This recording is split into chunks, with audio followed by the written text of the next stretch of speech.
la presentación de hoy la he querido enfocar con un caso de investigación real que hicimos para una marca, que tenemos la autorización de compartirlo, así que creo que va a ser provechoso para todos.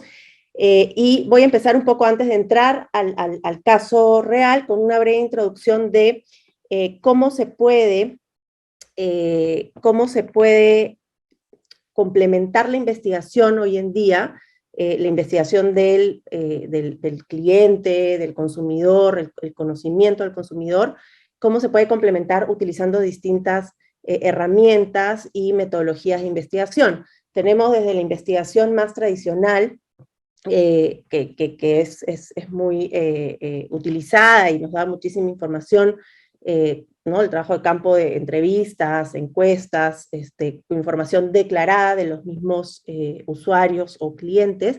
Y tenemos también hoy en día, gracias al avance de la tecnología, muchísima data también desde el lado transaccional y data que podemos recoger con algunos sensores o utilizando herramientas de neurociencia o de sensores biométricos, ¿ok?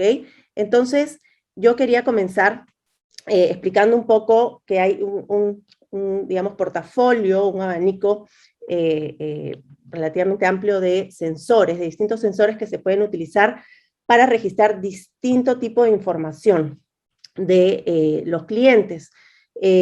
Hay información que recoge el seguimiento visual o la atención visual de los usuarios o de los clientes, que es una de las más utilizadas en realidad en investigación acá en Perú, que es el eye tracking o análisis de seguimiento ocular.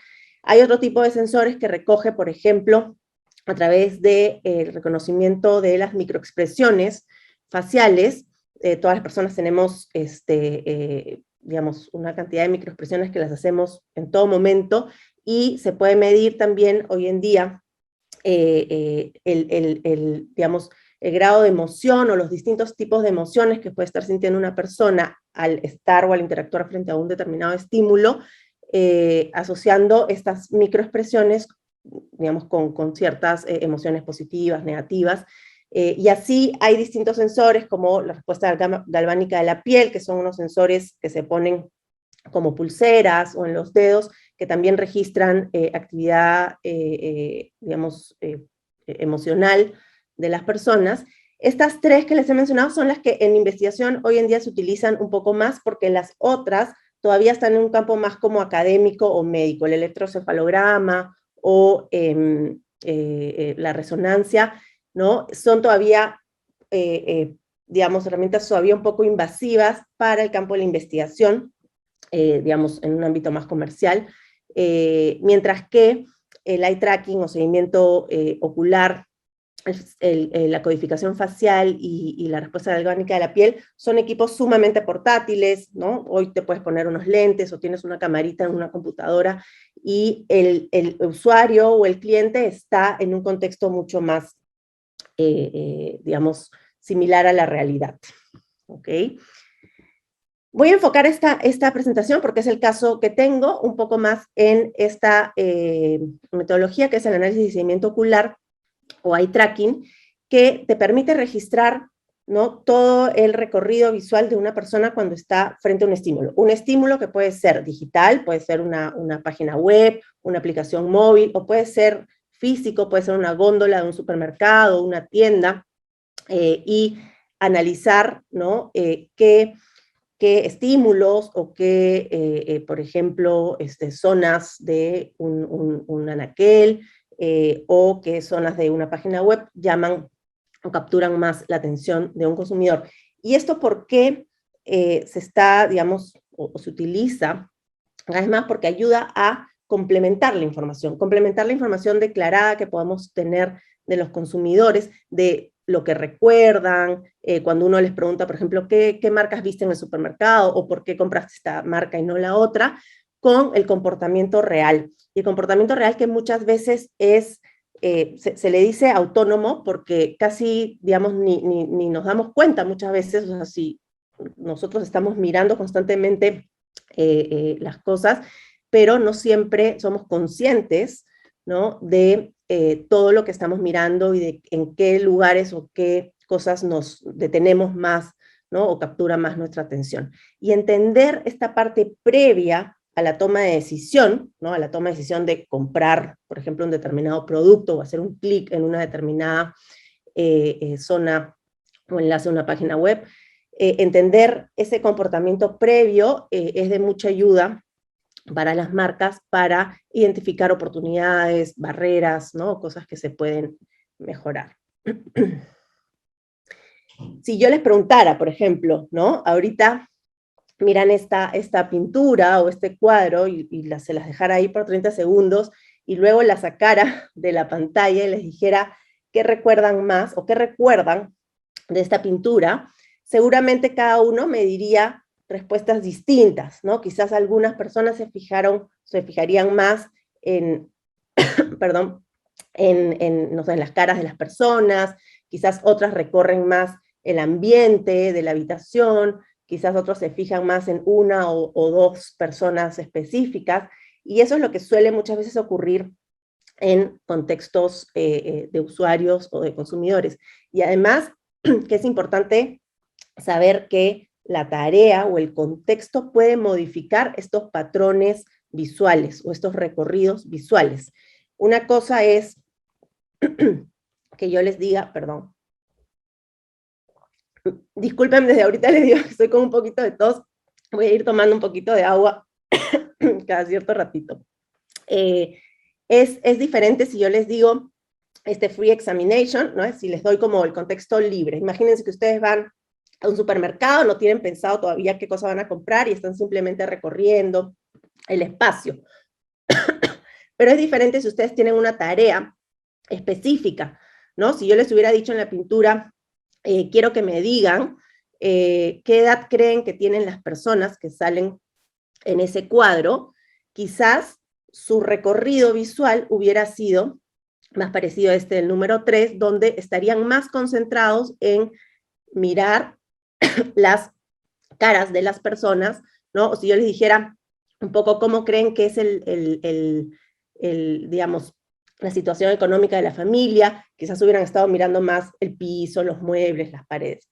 Entonces sí, nosotros entendemos el comportamiento del consumidor así, como que dependiendo del contexto, ¿no? Si estás entrando en una página web y tienes que buscar una información específica y quieres hacerlo en el menor tiempo posible, tu patrón visual va a ser muy distinta que si estás entrando a ver qué cosa te llama la atención. Eso se le conoce como búsqueda top-down o bottom-up, ¿no? Cuando estás buscando un artículo, algún elemento específico, vas a centrar tu recorrido hacia lo que crees que es importante para llegar a esa información. Mientras que estímulos, digamos, bottom-up son aquellos que, digamos, capturan tu atención a pesar de que no los estás buscando, ¿no? Y entender muchas veces esto nos da ciertas luces para de repente hacer algún rediseño o cambiar algún aspecto de la exhibición, etc. Así es como funciona, ¿no? Es como se ve estos movimientos de los circulitos. Cuando hablamos de eye tracking tenemos dos movimientos importantes que nos van a ir indicando qué es lo que está mirando la persona. Uno es la fijación, donde detiene la mirada por una cantidad determinada de milisegundos, y luego los movimientos sacádicos, que son estos movimientos más largos, como estas rayitas, donde uno va cambiando de un lugar a otro. La teoría dice que en esos movimientos sacádicos uno no llega a registrar información, solo llega a registrar información cuando pasas de un determinado, una cantidad de milisegundos, que dependiendo del nivel de precisión, pueden ser 100 milisegundos, 200 milisegundos, y ahí ya llegas a capturar o registrar información.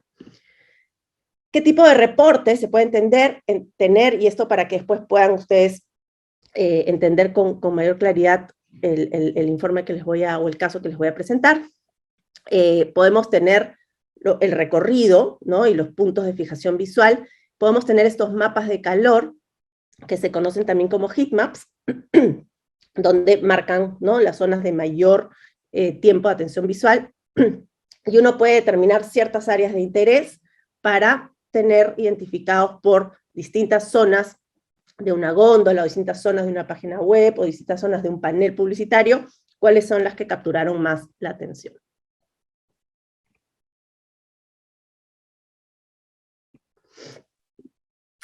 ¿En qué cosas se puede usar el eye tracking? En realidad, en cualquier contexto o cualquier situación que uno quiera entender cómo miran las personas, pueden ser en lugares, digamos, externos como vía pública, paneles, entender cuánto tiempo de atención visual.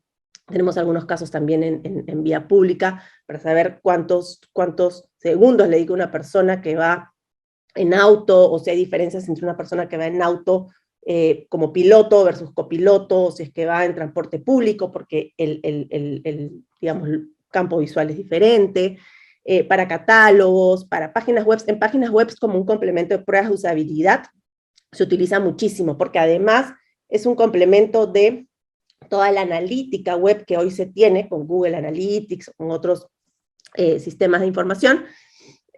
Uno puede complementar la analítica que sueles tener cuando tienes una página web, es de los clics normalmente, ¿no? Cómo llegó, dónde hizo clic, pero entender todo el comportamiento visual antes de esos clics te ayuda a tomar muchas decisiones de mejora de performance de una página web. En espacios digitales, pantallas táctiles, para anuncios de televisión o preproducción, en empaques, en tiendas físicas, ya sea para analizar góndolas o analizar recorridos dentro de una tienda o un espacio mayor.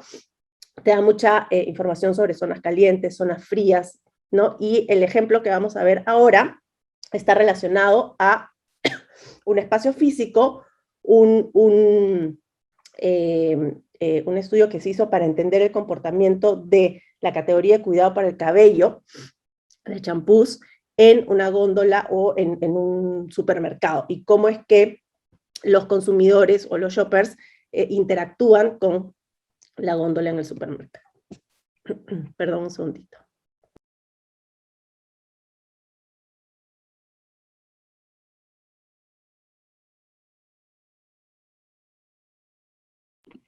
Ok.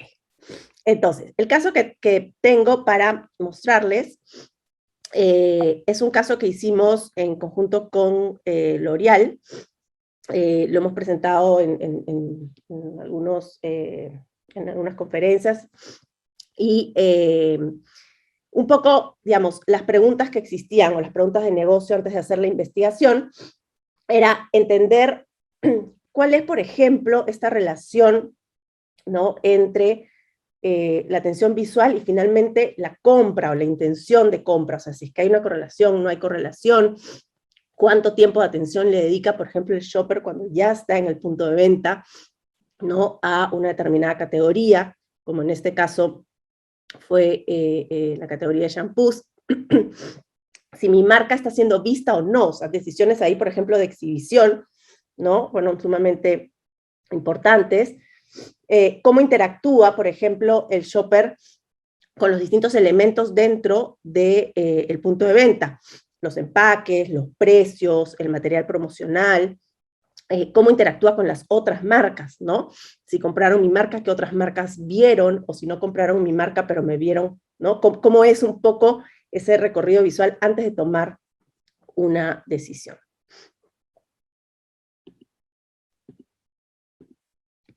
Aquí. Entonces, ¿cuáles fueron un poco los resultados? Y describirles un poco el contexto de la investigación. Se utilizó Eye Tracker móvil, que son unos lentes que tienen la cámara, digamos, una cámara hacia afuera y una cámara hacia adentro que registra el movimiento ocular. Ese circulito verde es lo que suele, o sea, lo que está mirando la persona, y lo hicimos en una cadena de supermercados.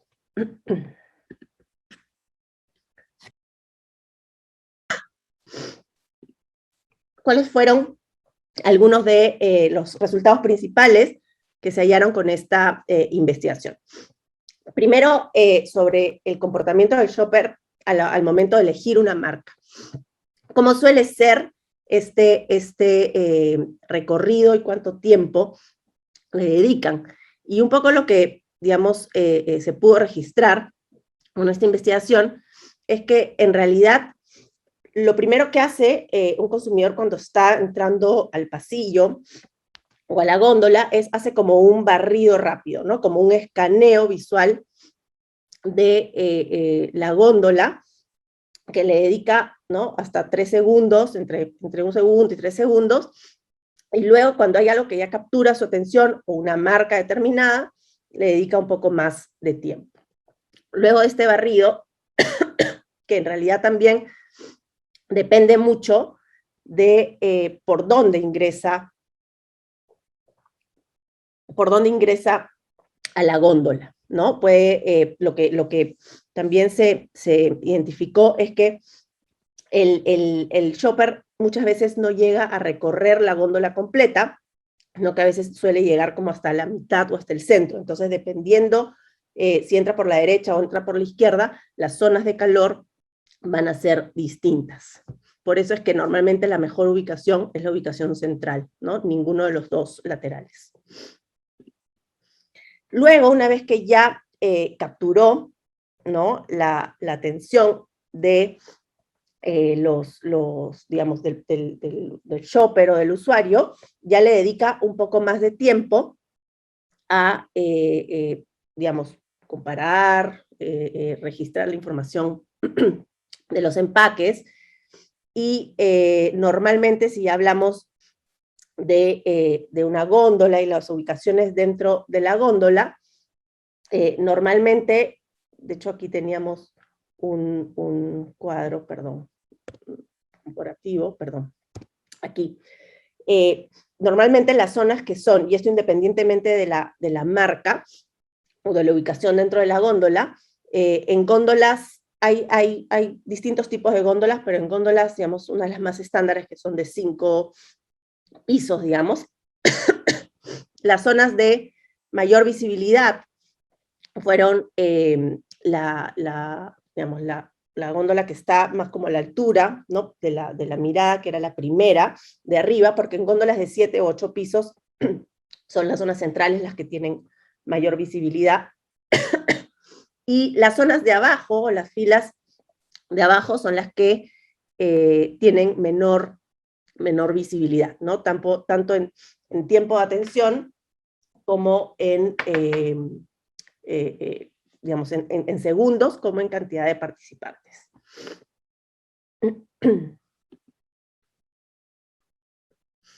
¿Cómo interactúa algo también que nos permite el uso de eye tracking? Es entender cómo interactúa el shopper con los empaques, ¿no? Si los agarra, no los agarra, si lee, si no lee, si voltea la etiqueta o no, y un poco cómo el diseño del empaque puede guiar un poco o intervenir un poco en la decisión de compra. Para este caso en particular, nosotros evaluamos 3 marcas. La marca, perdón, un segundito.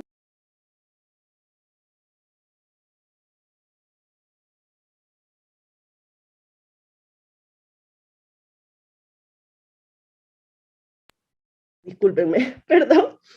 Tenía que toser un poquito y no quería interrumpir mucho. Evaluamos 3 marcas. La marca de L'Oréal, que era el Viv o el Vive, Pantene y Dove, que eran en ese momento sus principales competidores.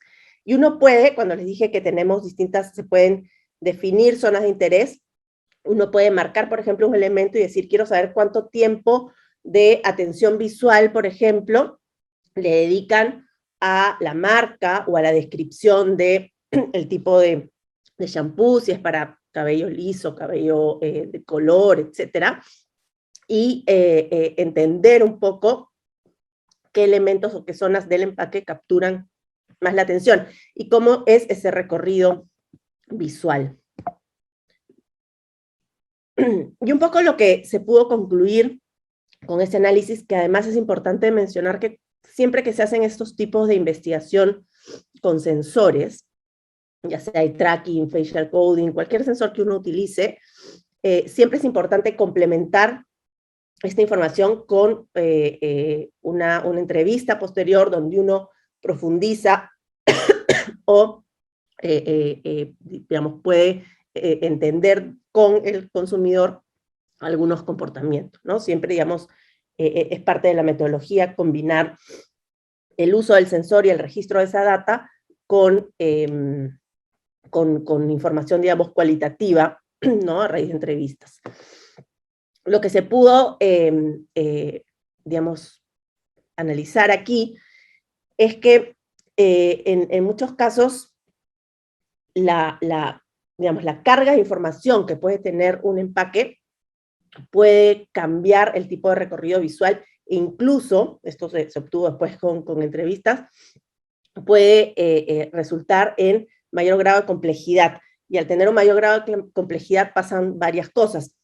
Uno, que le puedes dedicar menor tiempo a entender todo el portafolio que puede tener una marca, porque te quedas mucho tiempo con un empaque, que era un poco lo que le pasaba a L'Oréal aquí, que tenían mucha carga de información, o puedes, ¿no?, dejar de ver otras alternativas, porque dices, acá, ¿no?, esto de repente es muy complejo. Los seres humanos o las personas en realidad tendemos un poco a evitar estas situaciones que sentimos que tienen mayor carga cognitiva, mientras que empaques que eran un poco más limpios en su diseño, como era en ese caso el empaque de Pantene, tenían menos texto, los textos eran más cortos, estaban ubicados en el centro con etiquetas de color diferentes que rápidamente uno podía hacer un barrido por, ¿no?, como se ve en esta imagen de acá, por los diferentes empaques y tener en menor tiempo mayor información, ¿no?, que en el caso del BIF no se lograba.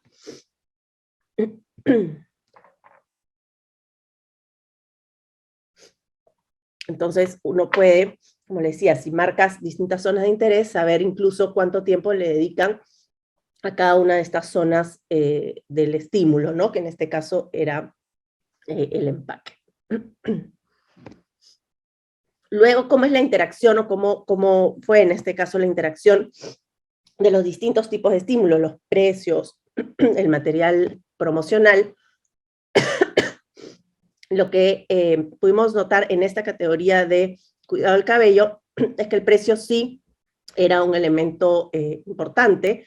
El 85% de los clientes o los shoppers le dedicaban, o sea, digamos, en su recorrido visual, miraban los precios, ¿no? Y le dedicaban casi el 30%, el 27% del tiempo de atención visual, o sea, de todo el tiempo de atención visual en la góndola, 27%, o sea, un poco menos de la tercera parte, estaba dedicada a mirar precios. Y con respecto al material promocional que se encontraba en ese momento, como por ejemplo los jalavistas o estos colgantes que a veces ponen en las góndolas o que sobresalen de las góndolas, lo que se pudo observar aquí es que tuvo, digamos, un menor alcance, ¿no?, porque solamente el 38%, ¿no?, casi 40% de los shoppers lograron, digamos, mirar, ¿no?, o tener atención visual al material promocional, y le destinaban poco tiempo a atención visual, o sea, era como una mirada, así como una pasada rápida. Sin embargo, es información que es sumamente relevante cuando uno está haciendo acciones de trade marketing, porque puedes ir comparando además los distintos tipos de elementos, ¿no? En este caso había un elemento que era el que mejor performance tenía, porque además sobresalía un poco más, tenía algo de texturas, como volumen, entonces capturaba un poco más la atención. Y es importante, estas herramientas te permiten analizar además el rol que puede tener un material promocional en ese momento de compra, ¿no? Por ejemplo, lo que nosotros llamamos el efecto rebote, es que uno puede estar mirando determinadas marcas, está haciendo el recorrido, ¿no? Y una vez que llegas al material promocional, como que regresa, ¿no? O sea, si ven en este video, la persona ya estaba como yéndose, ¿no?, su recorrido visual hacia el resto de la góndola, pero al encontrarse como con ese stopper, regresa, ¿no?, a mirar un poco qué es lo que hay ahí, que es un poco el rol final que tiene cualquier material promocional.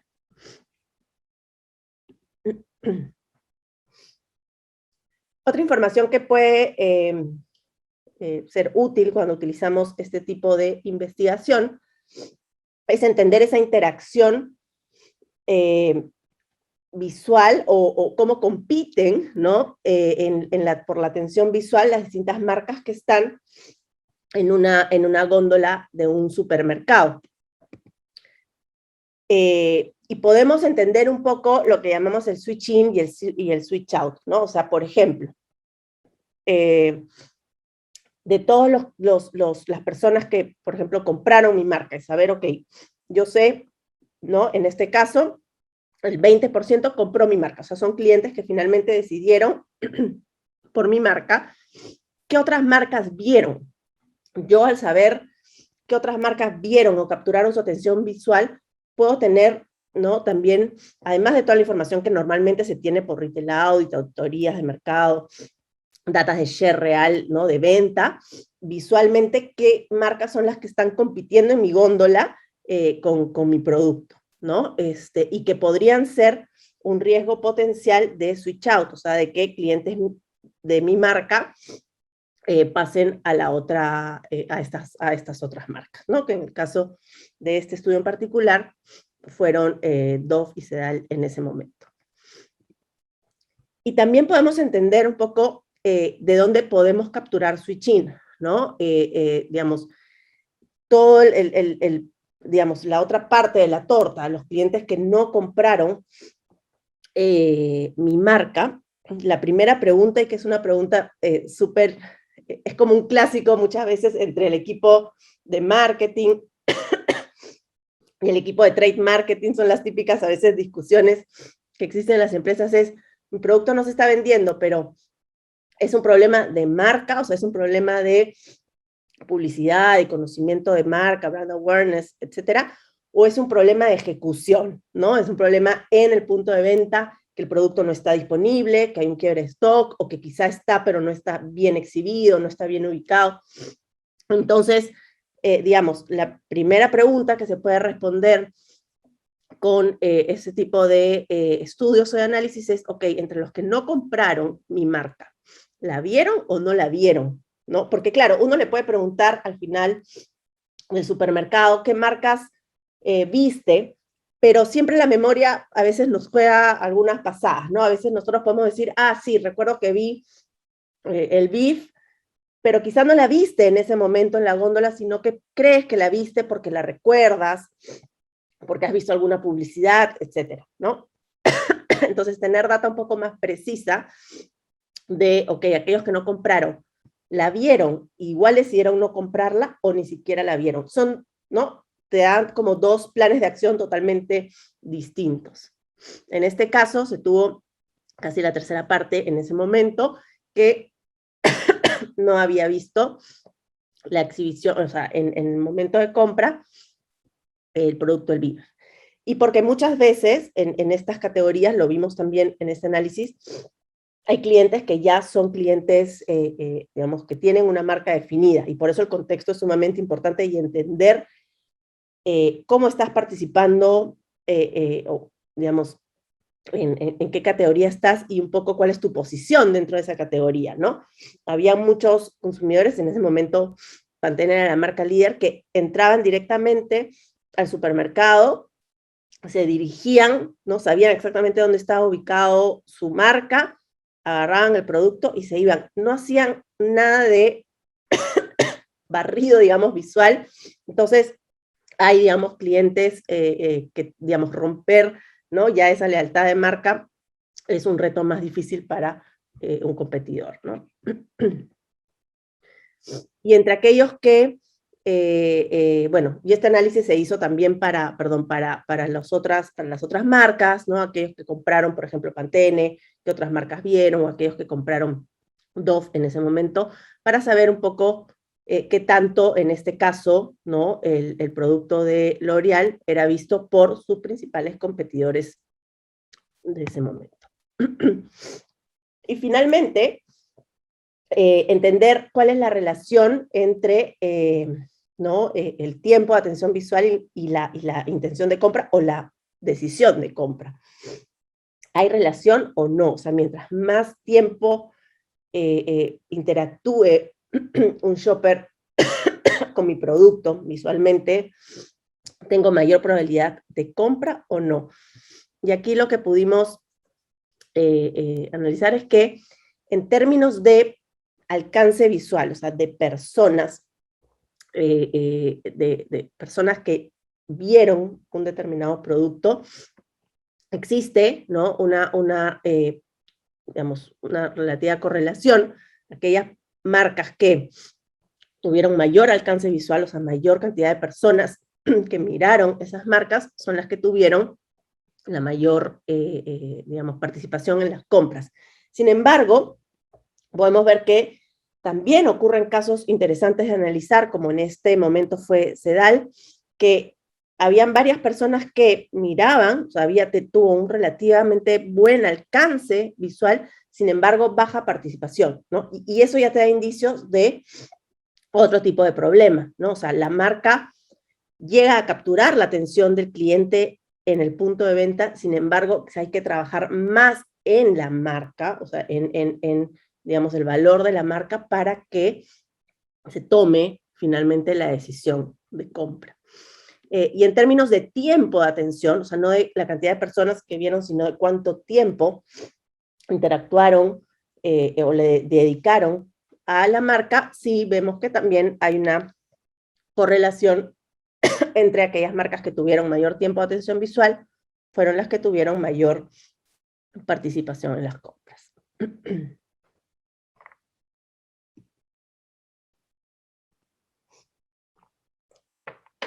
Y finalmente, hoy en día, digamos, este tipo de herramientas de eye tracking y un poco en el contexto en el que nos encontramos, donde muchas de las cosas han pasado a ser remotas, digitales, ¿no? Para evitar un poco la presencia física. Lo bueno es que la tecnología sigue evolucionando y podemos, ¿no? Hoy complementar también o tomar decisiones de negocio o acciones tácticas o específicas con tecnología en tiempo real, donde podemos, ¿no? Dependiendo del tipo de decisión que se quiera tomar, donde podemos utilizar aplicaciones, ¿no? Como esa aquí, como Pixmap, que te permite con, digamos, en tiempo real, analizar un estímulo y simular, eso se trabaja con algoritmos de Machine Learning, digamos, se entrena, ¿no? Con una cantidad de imágenes de distintos contextos y se entrena el algoritmo para que cuando le entregas una imagen o un estímulo nuevo, que puede ser un empaque, puede ser un panel, puede ser una publicidad, te entregue como resultado cuáles son las áreas de interés o cuál podrían ser las zonas de mayor atención visual, sin necesidad de tener que pasar por todo el trabajo de campo de, por ejemplo, estar reclutando personas, entrevistarlas. Entonces, hoy en día, digamos, el avance de la tecnología está acompañando la investigación del consumidor, y eso es algo sumamente positivo, porque, por ejemplo, si un cliente, una marca, ¿no? Recibe de su agencia de publicidad, o la misma agencia de publicidad tiene 3 opciones de, no sé, pues de campaña para subir a redes sociales, o de post, o de imagen para una revista, etcétera, y tiene 3 opciones, y quiere, digamos, tener un rapid testing o una validación de cuál podría ser más efectiva en términos de atención visual, ¿no? Y en los distintos elementos de la pieza publicitaria, con digamos, tomándole la foto, con una aplicación que se descarga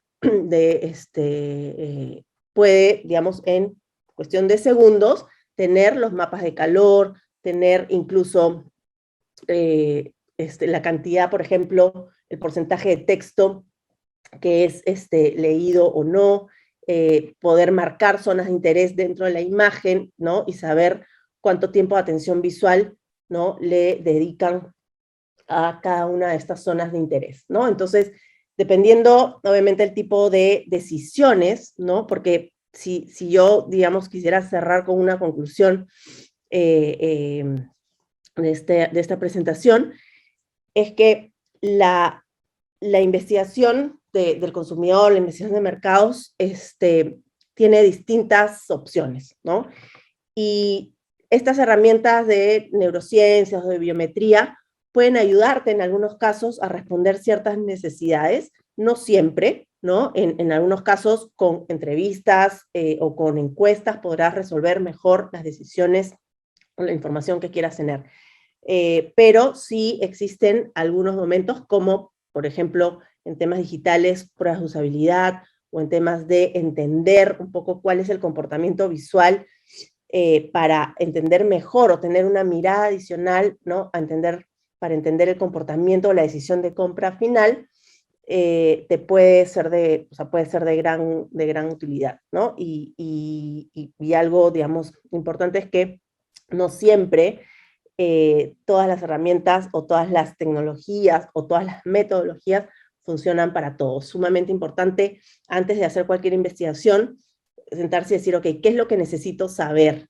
¿No? ¿Qué es lo que necesito confirmar? ¿O qué hipótesis tengo? ¿Qué es lo que quiero validar? Y según eso, uno decidir, ok, ¿qué tipo de metodología o qué tipo de herramienta me va a servir mejor en este contexto o para esta necesidad de información?